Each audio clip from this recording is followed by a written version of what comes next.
Hey everyone, welcome back. In this Cypress tutorial, we are going to quickly understand the difference between the Cypress architecture and Selenium architecture and how Cypress architecture differs from Selenium. Okay.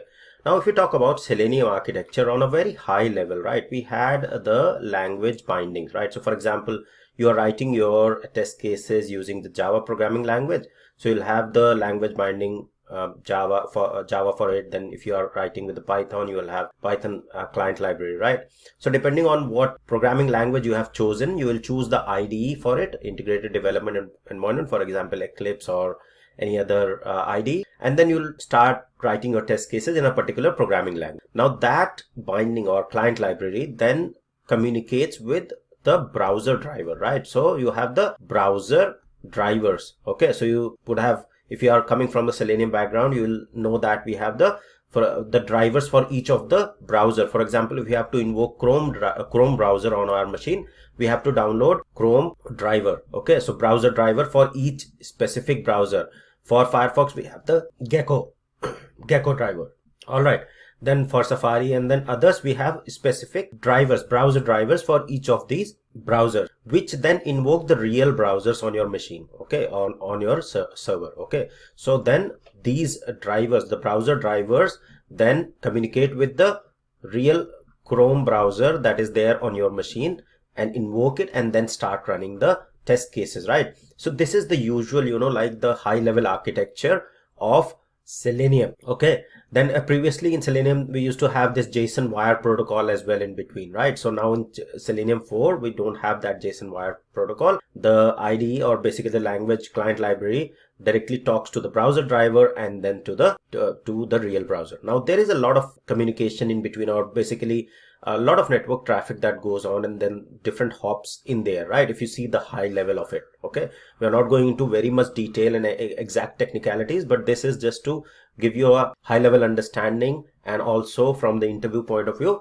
how you can explain why the Cypress is faster or better as compared to Selenium WebDriver. Okay, so now if we talk about again, say for example you are using the Python language binding or are trying to execute on a different browser, then you call that particular driver for invoking that particular browser. For example, if I have to run the test case on the Firefox, then I'll invoke this Gecko driver, or send the client will invoke the Gecko driver, which will invoke the real browser Firefox on my machine or the server. Okay, so this is how usually the high level architecture of Selenium is. Now if we talk about the Cypress, how it differs. Okay, so this is one of the diagrams that I found, and this is from Dominic Elms, so all the credits to the author of this particular image. So now if we talk about the Cypress architecture, right, now Cypress runs on a Node.js, right? So basically when we talk about Node.js, I'll explain about Node.js in detail, but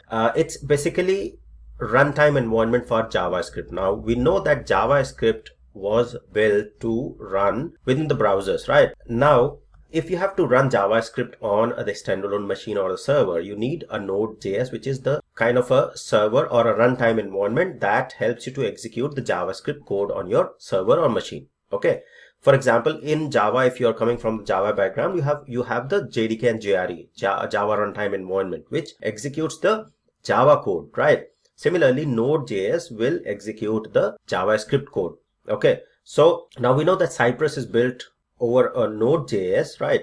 And it only supports JavaScript. So if we talk about the high level architecture of Cypress, now you will see that Cypress runs within the browser. It's local, right? So if you see in the right hand side, you will see that starts with a proxy, and then within the browser the test that you have written, okay, so they run there as well in a particular iframe. Okay, and then your application also runs in the same iframe. For example, in this particular browser, in one side you will see there is an iframe wherein your all test cases will be listed. Okay, they are running on the browser, within the browser itself. In the next iframe, the actual application will be launched or loaded, right? And how the communication between the browser and this Node server happens through the WebSocket, right? Now, if say for example, I have written some of the test cases, right? So if we go back to here, we have written some of the test cases in the IDE, which is Java, which could be Eclipse, right? Similarly, if we talk about here, we have some IDE wherein we have the test cases. We have written those, and those test cases will be picked up basically and will be available in one of the iframe in the browser itself when you launch the Cypress app. And then those test steps that you have written in the test cases will have the communication with the Node server, right? So Node.js installation is the primary requirement to execute any of the Cypress code. So we'll understand the installation process in the next video.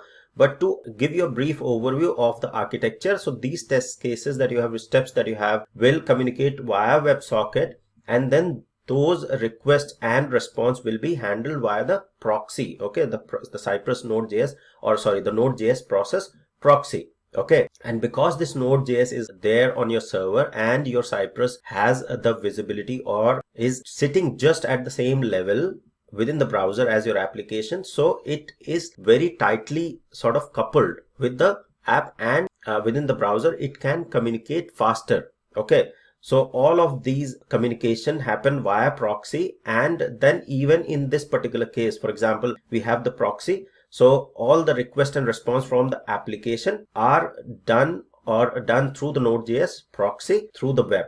Okay, so this is overall very brief high level architecture. Why Cypress is faster as compared to Selenium? Because in Selenium what we have this browser driver. So there is a IDE, the test code communicates with the browser driver, and then the actual browser and then injects that particular action code to drive the browser actions. But in the Cypress sits within the browser itself, right?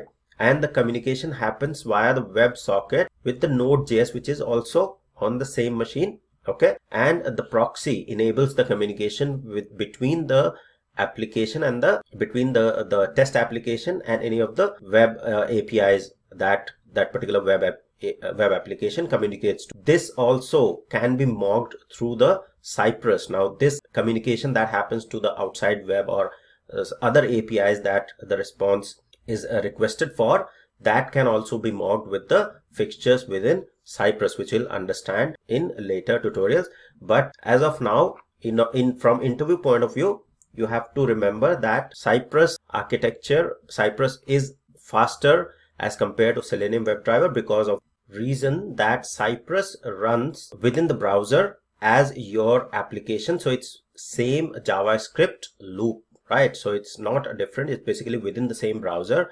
They run together, and that is why it is more faster as compared to the Selenium web. Okay, so that's all about the brief of the Cypress architecture and why and how the architecture is different from the Selenium WebDriver. I hope this was helpful. Thank you very much for watching.